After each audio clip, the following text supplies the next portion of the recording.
Hey, laat op!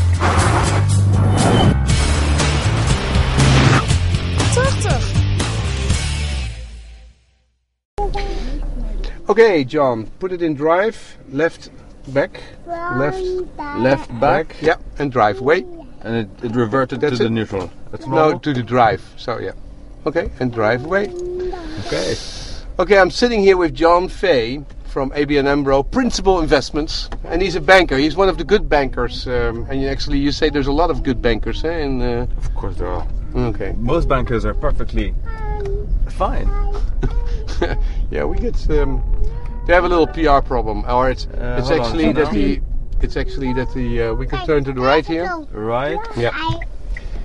And well, I'm agreeing with you that you're a good banker because you're investing in solar plants. That's right. Yeah, I invest in energy and increasingly in renewable energy and in solar power You don't have to do anything. It's just, They're not scared. Are you scared? I'm not scared. Why would I be scared? So how did that come about that you started to invest in solar plants in Italy, in France, and because ABN AMRO, I don't see them as a big as a bank who is really into sustainability, or is that my mistake? Well, actually, no, you are mistaken. It's I mean, sustainability is more than just investing in renewable energy, but it's more about sustainable business practices in general, and you know, as a Dutch bank, it's I think it's important for a Dutch bank to have sustainable business practices. I mean, if it weren't for sustainable business practices, this country wouldn't exist. You know, it would be underwater. So so you would say it's in the DNA of ABN AMRO to be sustainable. Yeah, I certainly think so. Yeah. Okay. I mean, I've worked for other banks before, and for the past couple of years, I've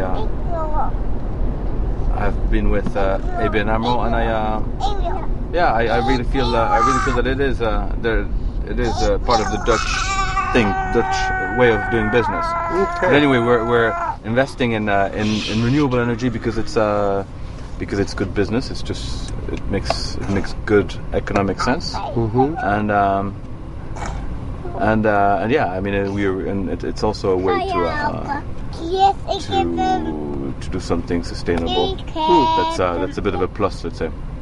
Now, so anyway, you do solar plants in France, and what does it consist of? How many megawatts? What's the investment? What's the model?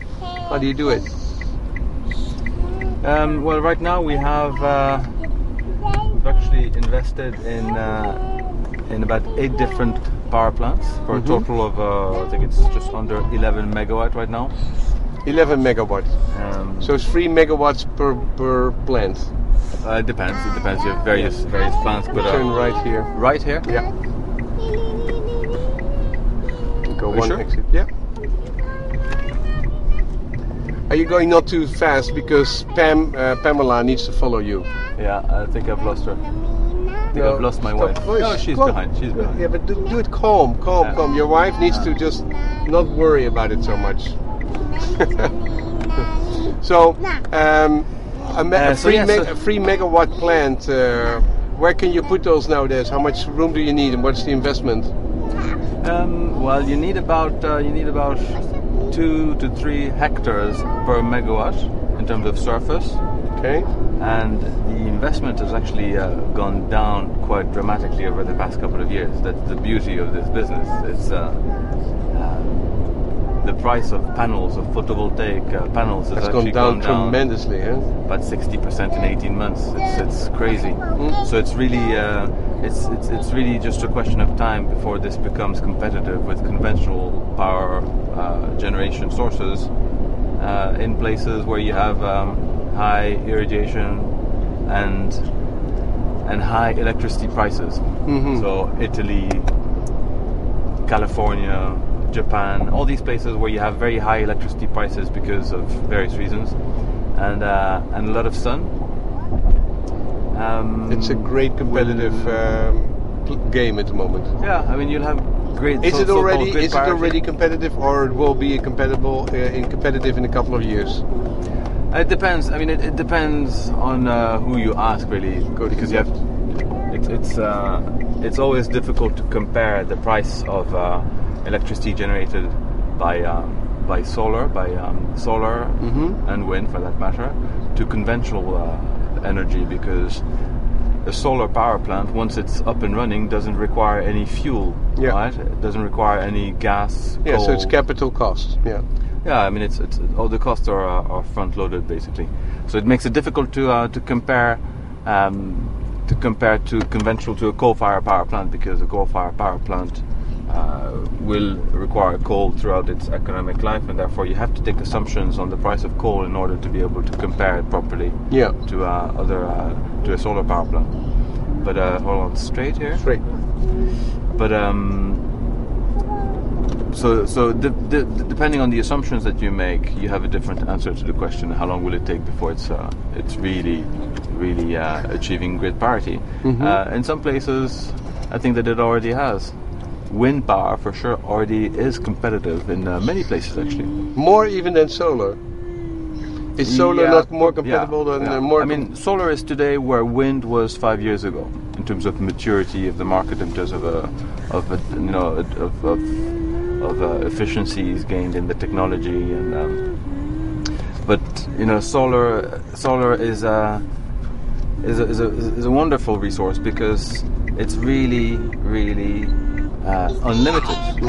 If you could harness the power from the sun for 45 minutes, this would be enough to supply the energy needs of the entire planet for a year, for 1 year. It's it's just a question of time before we harness it properly on a massive scale. So it's a beautiful business, because it's clean, it's silent. I mean, solar is clean, it's silent. It's, I think, the ultimate renewable energy source. And it makes good economic sense to invest in it. So we've developed this business. Whoa, this is really nice. It drives really nice. The car, And I'm not used to an automatic, because I've never had one. And it's just really smooth drive. It's quite nice. The kids don't seem to be afraid. And you put solar. Most of them are from China. They're so much efficient nowadays, and the price is going down so tremendously. It's fantastic. Okay, I don't know. I hope that we can go through, because there's world championships of rowing. I can see. So I don't know if we're. We have to go to the left and to the right, but it looks like everything. The Bosbaanweg is afgesloten, so we have to go back. Gee. Bosbaanweg. Yeah, we have to turn around. We have to turn around here. That's okay. Just go to the left. Well, I do it over there. Oh no, I can't do it over there. Yeah, you know what? Yeah. Pam is behind me, and if I do it, she's going to get. She'll understand. Okay. She's there with the kids. They're on their own. Why? How do I reverse here? Left, forward. Yeah, that's it. Very good. That's counterintuitive, though. Yeah, it's pretty stupid. Yeah. Wait for your wife. We're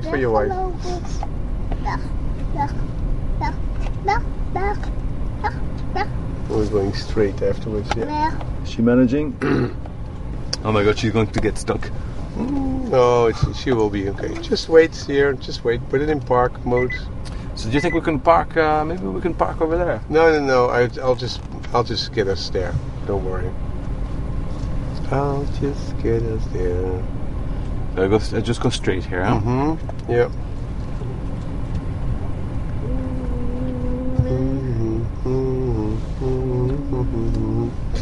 Go straight. Now we have to find our way through Amstelveen.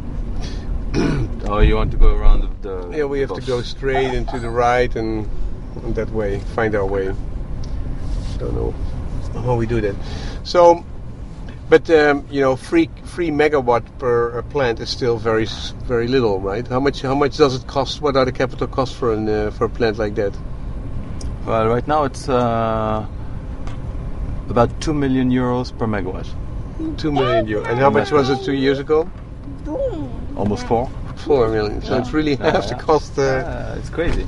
Yeah. I mean, if in 19, this is the analogy you should like. If in 1990, the value proposition for mobile phones was to buy the handset and pay upfront 20 years of communication. Yeah. Well, I mean, the development of hold on, there's a window open behind there. Can you even open dicht doen? Yeah. I mean, the mobile phone wouldn't have grown the way it did, right? No. I mean, that's exactly the value proposition that you have with solar energy today. Because you buy a solar panel, and then you with 20 or 30 or 40 years of energy, you have to pay everything up front. It'll produce power for 25 years, 30 years, and you don't have to. You have to clean it every once in a while, but that's it. You don't have to to fuel it with anything. And you can see that when the Chinese came in, the prices went fantastic, right? I mean, this prices went down tremendously. You can press that button here, so then they cannot.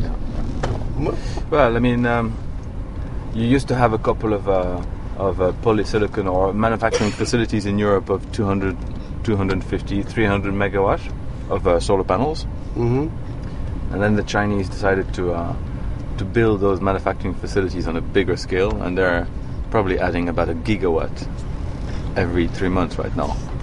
So there's probably about 20 gigawatt of manufacturing capacity in China right now, and with the resulting economies of scale, the prices have just dropped dramatically. Well, I hear which is beautiful for the industry. Yeah. So. Well, and that's especially thanks to Germany, right? Because Germany is the powerhouse of sun. Germany, Italy as well. Italy, I mean, people forget that Italy has had now for a couple of years a very consistent regulatory framework. I mean, it's changed, and it has, the industry has grown in a bit of a stop-and-go way. But Same it with has Spain and consistently, it has had a regulatory regime which favored that expansion for the past couple of years. I wish that France and Spain had put in place support mechanisms which were a bit more stable, because that's also where you have the resource. You have good irrigation in the south of France. You have fantastic irrigation in Spain, but the governments there have put in place support mechanisms which were not as clever, let's say, as the Italian and the German one. And for investors, it's been very difficult to. It's very difficult to make an investment if you don't have a stable regulatory regime. But it's been an exciting couple of years for the industry. The industry, yeah. So, and the best is. Are you going to build 10 or 100 in Europe or 1,000? How big is abnamro going to be in there? Well, we'll see. I mean, we'll have to. We'll be in that business for as long as it makes economic sense, and we can find the right investment opportunities. But I hope that we'll. I hope that we'll build. But what do you think? If you see support from the economic point of view, the political, the stability, the banking stability. I mean, are these free things you've built, are they just tiny little, to get the process right, and they're going to do it on a big scale, or is it going to go grow very slowly? Well, I mean, we're in a slightly different business, on the investment side, and we'll do it for as long as it makes sense. It's difficult to say how big this will grow. I mean, it's impossible to say right now. But I'm pretty sure that the bank is committed to this business and to making investments in renewable energy projects that actually make good sense. Yeah, I'm sure they will. But I mean, I just want to know. Is Is this a potential be a business which is potentially 5 times bigger, 100 times bigger, 1,000 times bigger? How big does it need to become before it becomes a real significant part of our industry? 5 or 10 times for sure. Shall I go straight here, or I think we'll go to the right here. Yeah. I have no idea where to go. I mean, I know from there how do we need to go, but they're still behind us, huh? Tout va bien derrière, Chloé? Oui?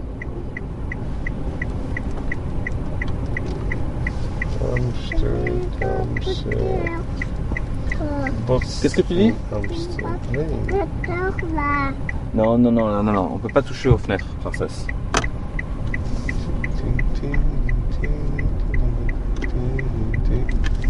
Yeah, don't. Otherwise I'm going to lose my wife. I would say, don't lose your wife. Any other American or Dutch banks which are into solar energy? Yeah, I mean there's Triodos. Rabobank is a big financier of wind, especially. Yeah. They're a very good bank actually. They're a very good wind project finance bank. Yeah, I heard yesterday I was talking to the communication director of KPN. They say 25% of the wind park, Armania or something like that. Amalia, yeah. Yeah, some princess thing. Yeah. They basically buy that, so they're trying to buy all the sustainable electricity which are available. Mm-hmm. So. I mean, obviously, the Netherlands is more of a wind. You're going to the back. Oh yeah, okay. Yeah. Oh, sorry. I mean, obviously, wind makes a lot more sense than solar in the Netherlands. We're looking at wind projects as well. Yeah. But onshore wind more than offshore wind, because offshore wind is, in my view at least, still quite a new technology, and it needs to be de-risked from an investor's perspective. It needs to be de-risked by utilities before it makes good economic sense to invest equity in an offshore wind farm. Why is that? Because it's so difficult? Is it so? I mean, it's new. I mean, the first offshore wind farms were basically built by taking equipment which was designed for onshore wind and putting it at sea. Yeah. And didn't always fully incorporate the constraints of offshore equipment in terms of so there's technical challenges.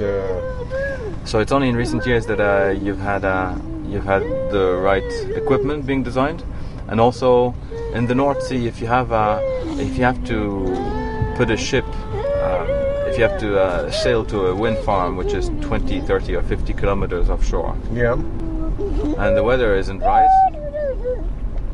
sometimes you won't be able to go for a few days, right? Mm-hmm. And if your turbines are not running for a few days, Chloe, princess. I'm interviewing your father.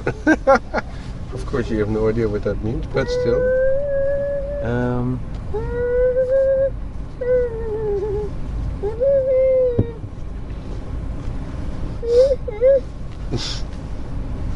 Chloé, tu chantes très bien, mais là, s'il te plaît, tu fais un peu trop de bruit. See, here's the camera. So you see this.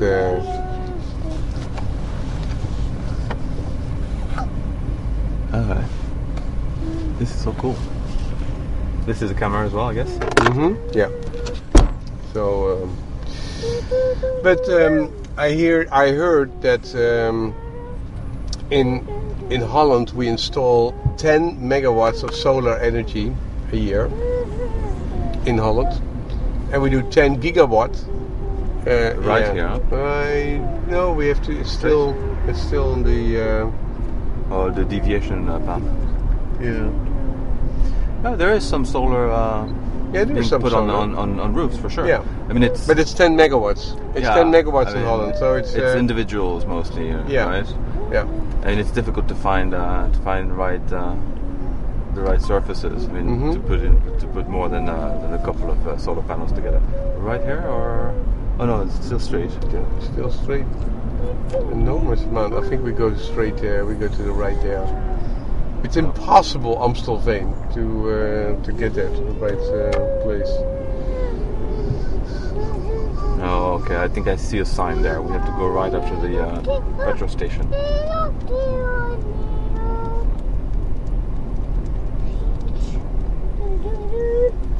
Yeah.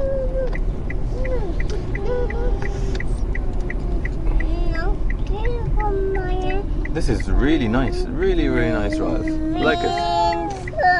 Really like it. What's the autonomy in terms of distance?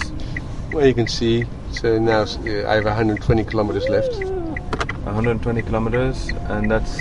And then I have to charge. And you've driven...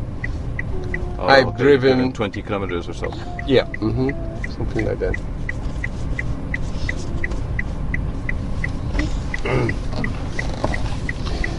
What's the atmosphere now in ABN AMRO? I think Fortis is integrated, and is it now getting stable more? Yeah, as far as I can tell, it's very good actually. There's really there's a let's rebuild the business type of atmosphere, you know. I work in the ECT business, which is sort of a specialized energy, commodities, and transportation part, and that's probably the slightly more international business. And there's really there's a very good atmosphere, I think. It's very people are very bullish about the future of that business, and because there's a lot of change. There's a lot of change happening. What is the estimate inside ABN AMRO about oil? This is going to be much more popular, right? Because there's a hell of a lot. Yeah, we go that way. There's a lot more gas being found, and there's. Or is that also not? Well, for power, for sure. For power, it makes a lot of sense right now to build gas-fired power plants, so-called CCGTs. Because there's been quite a few